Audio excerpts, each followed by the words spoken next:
Ya baik teman-teman, jumpa kembali di channel saya. Ini kondisi di daerah saya selama kurang lebih 10 hari. Dan ini angin sangat kencang sekali.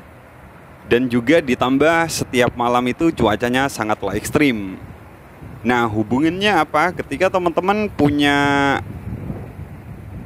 umbung yang di luar ruangan, itu otomatis sangatlah berpengaruh. Beda halnya dengan yang di dalam ruangan. Sekalipun di luar ruangan seperti ini, teman-teman harus benar-benar rapat untuk menutup kumbungnya. Di sini saya akan memberikan contoh kumbung yang ini ya ke teman-teman semua. Soalnya yang di sebelah sana yang paling ujung itu sudah tidak maksimal, sudah tidak ada jamurnya. Nah, ini adalah hasil jamurnya ya teman-teman ya. Ini memang saya pikir ini memang nggak maksimal.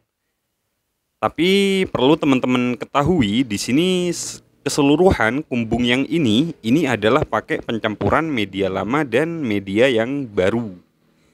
Hanya saja yang di sebelah barat sana, yang di sebelah kanan kumbung ini, itu saya tebar lebih dulu dan ini usianya sudah memasuki usia 7 hari.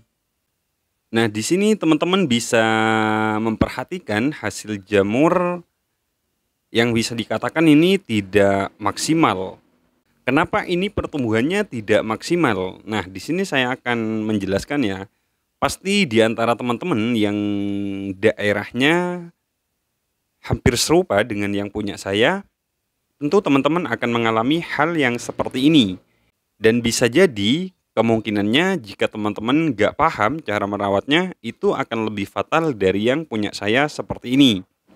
Nah, ini di usia 7 hari teman-teman. Dan ini hasil jamurnya memang nggak banyak ya. Ini saya prediksi di antaranya biasanya satu kumbung ini kisaran dapat 2,5 kg ya. Tapi berhubung ini kurang maksimal, ini satu kumbung hanya mampu memproduksi 1 kilo jamur. Bayangkan dalam 1 minggu, itu pun dimulai dari hari kedua ke sekarang, anggap hanya mendapatkan 6 kg jamur. Dan itu biasanya kalau maksimal itu hanya bisa ditempuh dengan kurang lebih waktu 2 atau 3 hari. Nah, apakah ini diakibatkan karena cuaca yang seperti ini? Jawabannya adalah iya, teman-teman. Tapi tidak bisa cuaca itu dijadikan sumber masalah, karena itu sudah ada ketentuannya. Kita hanya bisa memperbaiki keadaan yang ada supaya bisa memperbaiki cara membudidayakan jamur bonggol jagung ini secara baik dan benar. Memang seperti itulah seleksinya supaya menjadi bos masa depan. Pokoknya tetap sabar. Nah, untuk solusinya teman-teman ini diperhatikan ya.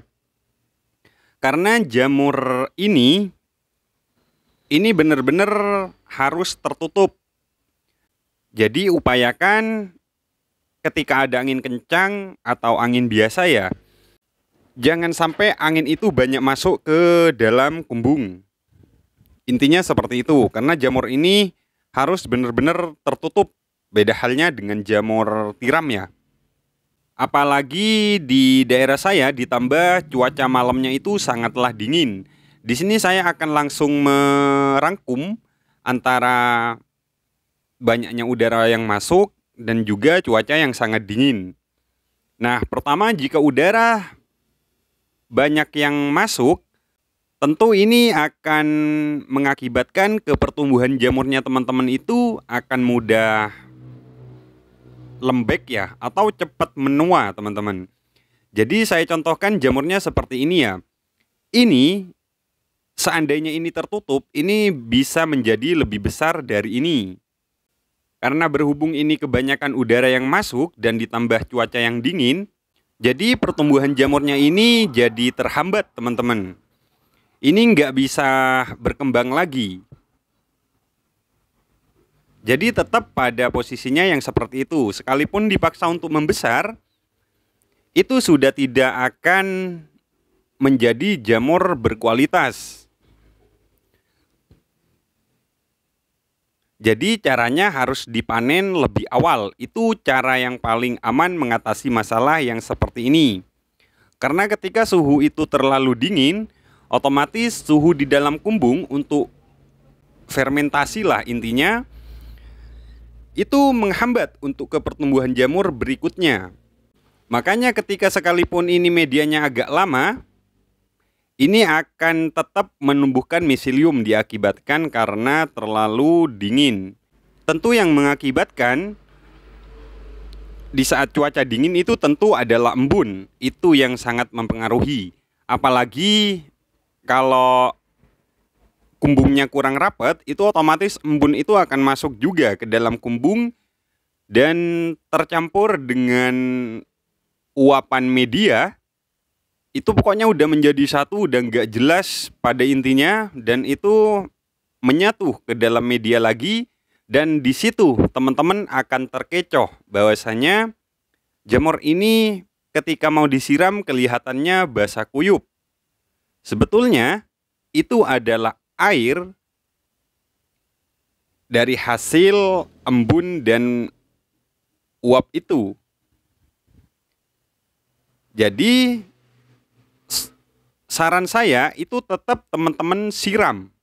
Tapi siramnya itu jangan pakai air terlalu banyak. Untuk penyiramannya ya teman-teman bisa dikira lah, bisa 2 liter atau 3 liter, intinya masuk air. Seperti itu.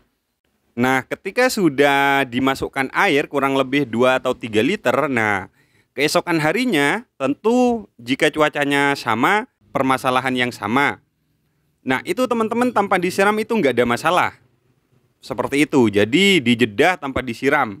Itu menjaga over air juga. Jadi nanti disiram di esok harinya. Seperti itu ya. Intinya dijeda udah 2 hari sekali itu teman-teman melakukan penyiraman. Nah, ketika sudah hari berikutnya itu tidak disiram, itu setidaknya ada titik aman yang sudah kemasukan air. Jadi seperti itu kurang lebihnya. Bagi teman-teman yang mengalami hal yang semisal dengan yang punya saya ataupun yang belum, atau bahkan udah terlanjur rusak jamurnya, itu teman-teman harus bersabar dan tetap semangat dan terus berusaha.